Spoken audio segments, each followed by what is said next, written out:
Okay, hello, welcome back. This will be the Training Center's PALS course update. So let's get started right away. Again, if you need anything during the lecture, please enter it into the chat. As I will be lecturing, it's kind of challenging for me to monitor the chat at the same time. So Christy will be doing that. And if during the lecture you have a direct question for me, I will eventually get to the chat once we are done. We're scheduled for about an hour. PALS shouldn't take that long, but we've allotted quite a bit of time for question and answer once we are completed with my part. And this will also be recorded and placed on the YouTube page for later review. So let's get started. So the PALS change notices. What has changed in PALS? There are a few things for this change notice. This one, again, that's the one that we've got most everything's printed beyond this date. So the pre-course preparation checklist, the second column, the checklist focuses on the student, what they have to prepare. Let's delete the third column altogether. The PALS student resource, again, we're deleting this entire statement here under the preparation for the course. That's still course planning that you can review at a later moment. Course. So they do have some COVID algorithms that you can add into your CPGs again. This is the, I believe this the shockable rhythm algorithm, and they also have the PEA and asystole algorithms. So it is divided just like it's divided in ACLS, where there is a PALS course. This is a 2-day course where they would watch a series of videos and they have to complete the PSA. And again, when you are doing any pre-course work, they must print off and hand you both the certificate of completion and their score sheet. For sure, that's got to be added. Also, there is a pre-course a PALS course update, which is the single day update course. It carries the same pre-course requirements where they have to do pre-course work with videos and the PSA both. There is a PALS traditional course, which is, again, a 2-day course. And this is conducted the same as we've always conducted class, where we would watch those videos in class. The previous PALS class that I just discussed would allow you for more skills time in class. So you wouldn't have to go back over any of the videos as they have already watched them. So now with that class, you would go through each section. Now, the PALS traditional is done the way we've always done PALS class, with watching the videos in class and then performing our skills. And there is also an update course for the PALS as our PALS traditional as well.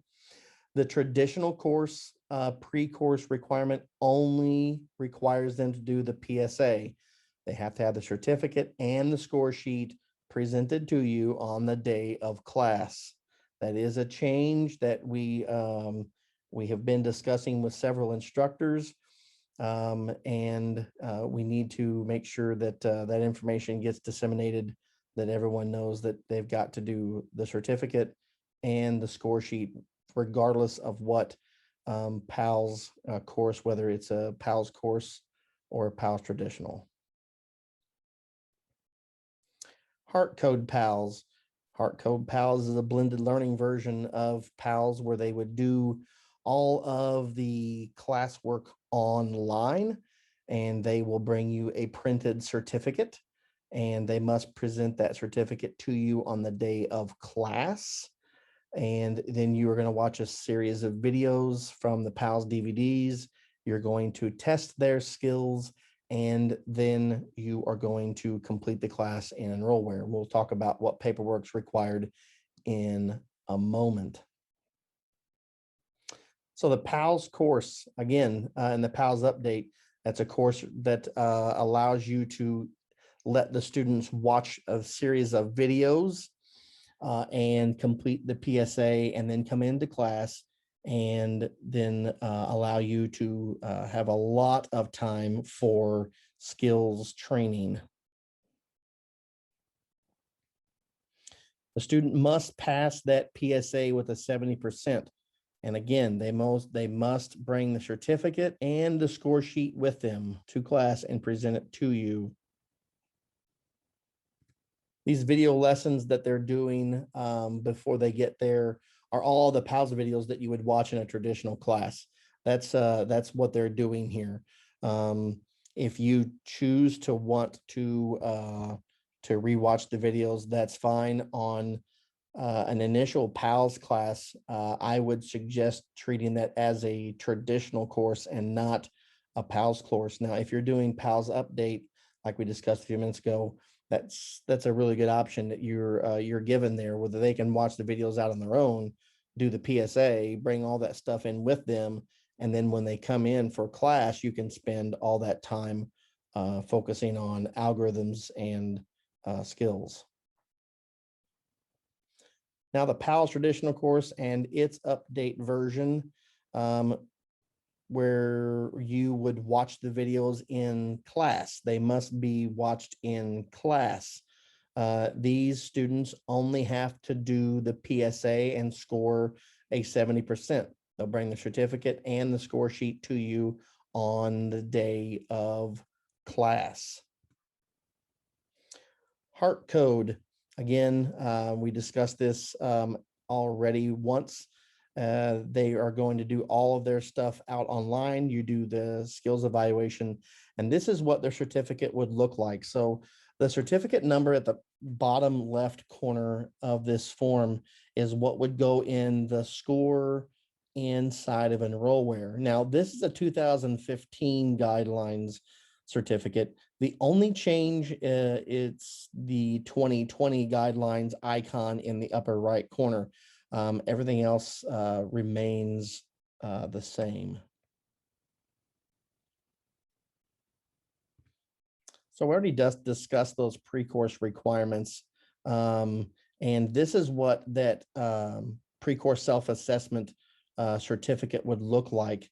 Again, it does give you a certificate number, but another instructor and I, and I'm sure that you're here again for this course, we discussed on the roster itself is that the PSA section doesn't give you a whole lot of room to write that certificate.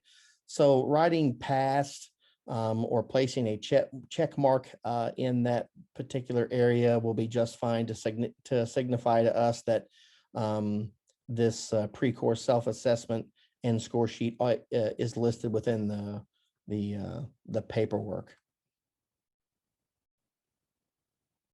So the course preparation certificate would say just that, and this would be the one that they would have watched the videos and done the PSA. It's an all-in-one certificate.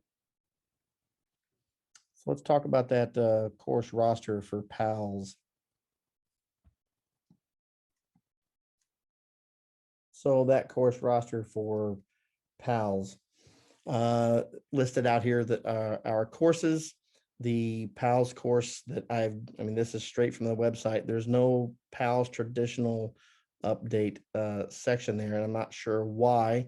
However, there is not. If it is an update course, and this is the roster that you pull off of the web, just simply write update course behind it if that's what you're teaching.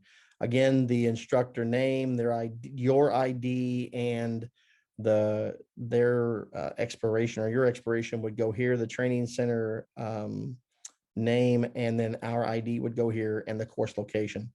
Now, course dates and times.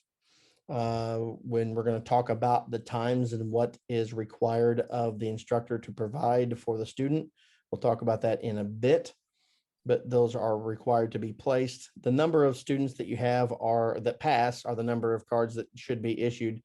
The student to mannequin ratio, I don't think I discussed this in the ACLS, but I'll discuss it again here in PALS. The student to mannequin ratio here can be as high as 8 to 1. You can have 8 students in class to 1 instructor. Your testing student to instructor ratio should not exceed 8 to 1. They do suggest that your skills testing be a 4 to 1. However, it's the number of students to the single instructor. So if you have more than 8 students, you have to have 2 instructors. So then it would be the number of students to 2 instructors. Kind of self-explanatory there. Any assisting instructors, their name and their ID and their card expiration would go here. If the instructor is not aligned with St. Francis County Ambulance District, then you will need to obtain a copy of their AHA instructor certification and attach it with this paperwork. A signature of the instructor is required, and then it would just be simply the date of course. So the roster side, the date, the course title, the lead instructor name, and ID would all go here. Again, some agencies are printing an Excel spreadsheet and they're attaching that with just the printed information. You should probably go ahead and use the course roster, the second page here, and allow them to write their name on the roster. You can pre-type their name and email address here and just simply have them sign under that. That is perfectly acceptable. And there's no third page to this particular roster. So the PALS course matrix, this is the times course matrix that I've created as a helpful tool for me, for one, and I will send this out to everyone.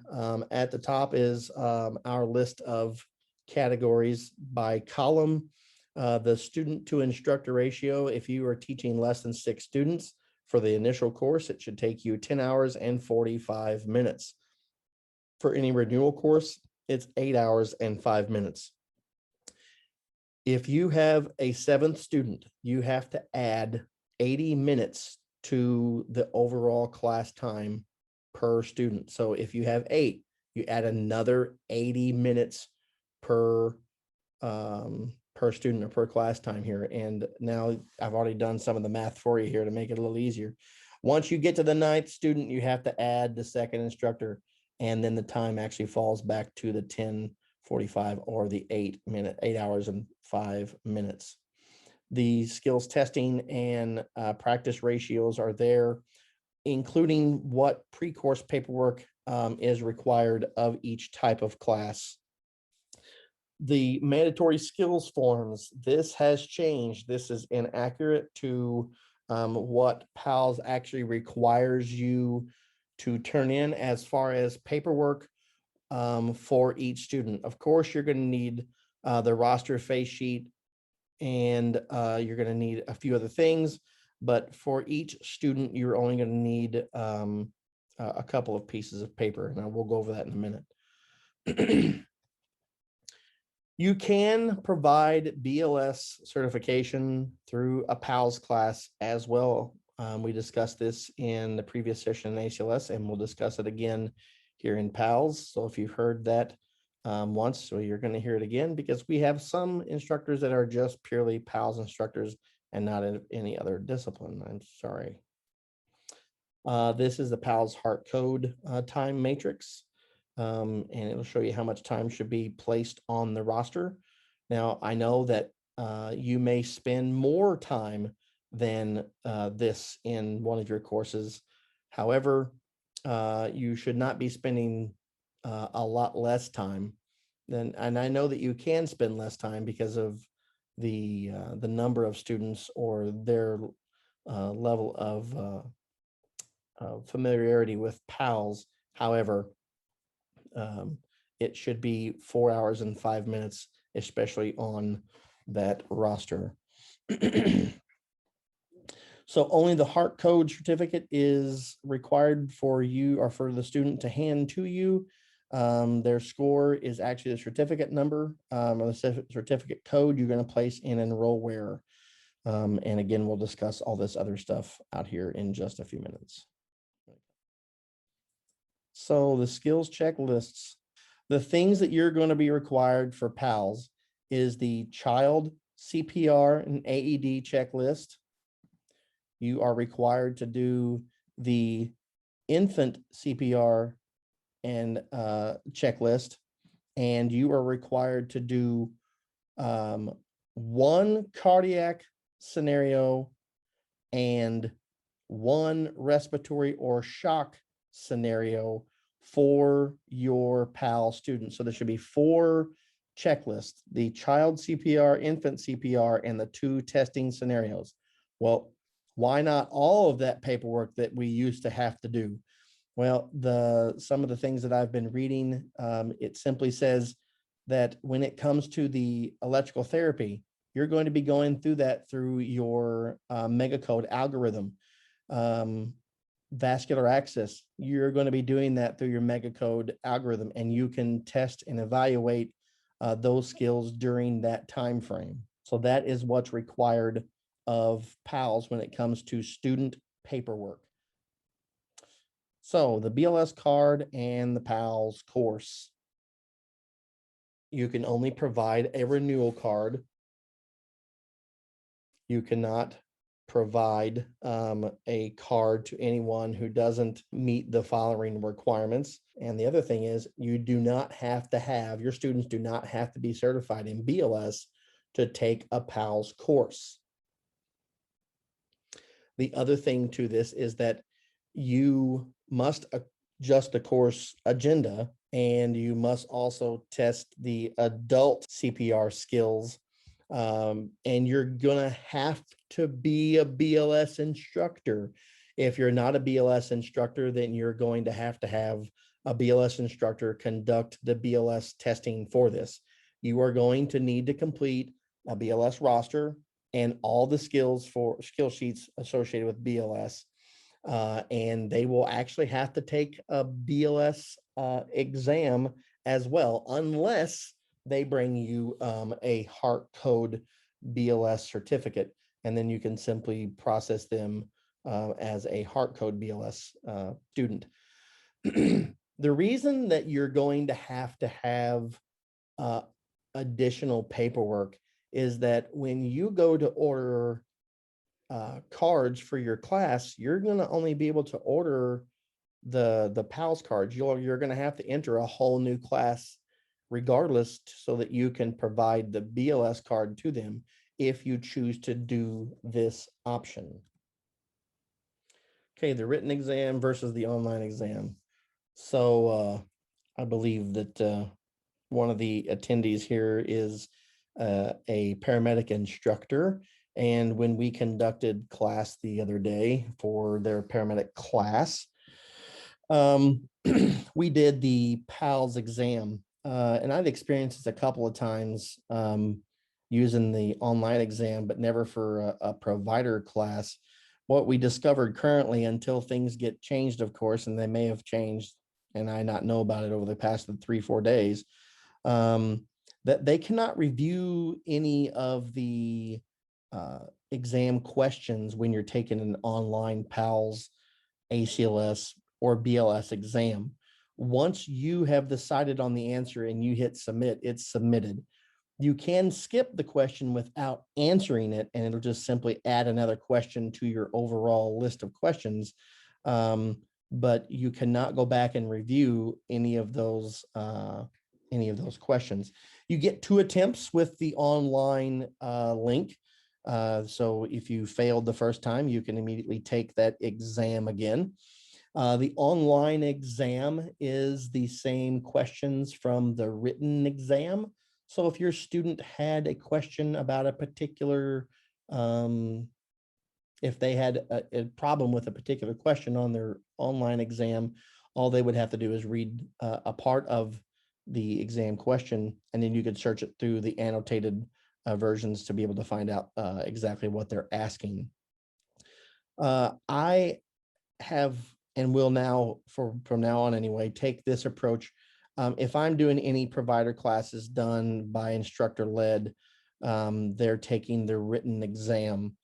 I am going to reserve the online PALS exam for instructor renewals only for the moment, unless I encounter something else or they change their process. Now, with any exam through the AHA, it's open resource, open book, not open ask your neighbor. It's not open ask Google. It is, but you can look through your notes. You can look through the book that they have provided to them. And as the instructor, you help them along the way, but definitely we're not going to give them the answer. And this is what the online PALS exam certificate would look like. So if you use the online PALS exam certificate, you're going to put their certificate number in Enrollware under their score, their name, the actual score they did get, and the date and time completed. So if you do an online exam, you will need this certificate added to the course paperwork. The PALS e-card looks the same as it always has. If they've claimed their card, you can view their card. But if they have not claimed that card, then you're going to have to get them to claim it before it can be viewed. No, we should not be entering another's email address inside of Enrollware just so that you can get the card quicker. That card should be sent directly to the student and not to anyone else. And Christy did just post the links for you to access those cards and verify that they exist, or even get them and to print them in the chat box. So if you want to look at that, you're more than welcome to do so. So that does conclude the update of the PALS. Again, there was not a whole lot of changes other than you don't have to submit so much paperwork with each student. However, if you choose to do so, then you can submit all of that skills check sheet paperwork that you would like to do on each student. You can even do what's more than required when it comes to mega code testing. I see lots of instructors that have 3 and 4 mega code scenarios listed for a single student, which is just fine. It's fantastic. You're just testing their skills to a higher degree. And as professional EMS clinicians, or even in-hospital clinicians, we should be holding ourselves to that higher standard. So with that, thank you for attending today's multiple sessions for our AHA Training Center. I hope that it was informative. I appreciate you attending. If you have any questions, please email us at training@sfcad.org.